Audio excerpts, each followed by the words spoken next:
Thank you, Acting Deputy President. When I announced Australia's Voice in October last year, I was criticised for not releasing a policy platform along with it.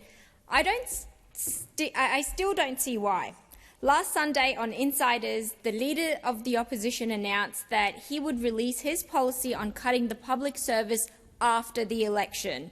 Unlike Mr. Dutton, Australia's Voice has announced its policy platform before the election after carefully considering the issues affecting Australians and the solutions they deserve. I've spoken many times in this place about big-picture reforms to negative gearing, the capital gains discount and the AUKUS agreement. But today I want to focus on precise yet significant measures Australia's Voice will push for when given the balance of power. The first of these reforms would be to the remote area allowance. This is a payment made to Australians, including some of our most vulnerable who live in regional areas, and yet it hasn't been increased since the year 2000. How is this fair? For context, the United States has recently raised their minimum wage more than that, despite some Americans still earning as little as $12 Australian an hour.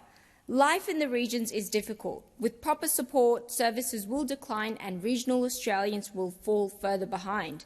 We must increase and index the remote area allowance to bolster our regions.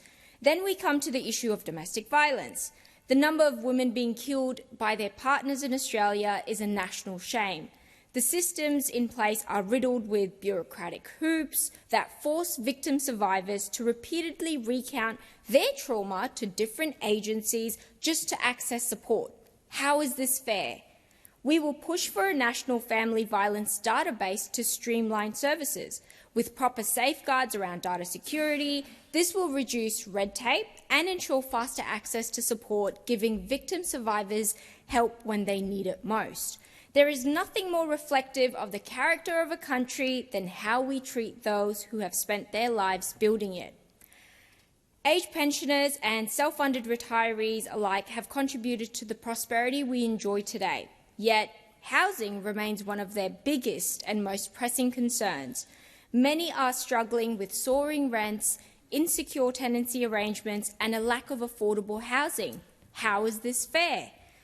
A simple yet effective solution would be to expand access to affordable, secure housing through government-backed rental schemes and incentives for developments designed with older Australians in mind. Retirement should not mean trading dignity for a roof over someone's head. Another shared concern is inflation. Bracket creep pushes self-funded retirees into higher tax brackets, not because they're earning more, but because the tax thresholds haven't kept pace with inflation. We owe our retirees more than platitudes. We owe them policies that uphold fairness, foresight and respect. The mental health of Australians cannot be put at too high a price. ABS data from 2022 found that 43% of people aged 16 to 85 had experienced a mental disorder at some point. On average, more than 8 Australians die by suicide every day. The cost of living only adds to this burden. It only increases stress and anxiety, but also prevents Australians from seeking professional help because psychology sessions are simply unaffordable. How is this fair? Australia's Voice will fight to restore the 20 Medicare-funded psychology sessions, a policy that actually had majority support in this chamber but was cut from 20 to 10 sessions. Additionally, we will push for a higher Medicare rebate on psychology sessions so more Australians can actually access them. These are not populist thought bubbles like nuclear power or social media bans. These are real, targeted measures backed by experts like Australian Council of Social Service, Domestic Violence Advocacy Australia and the Australian Association of Psychologists. These policies will make a genuine difference for everyday Aussies, and this is just the beginning.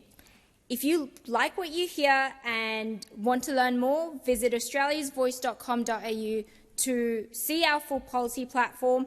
It's time to push the next government, whether it's red team or blue team, to do better.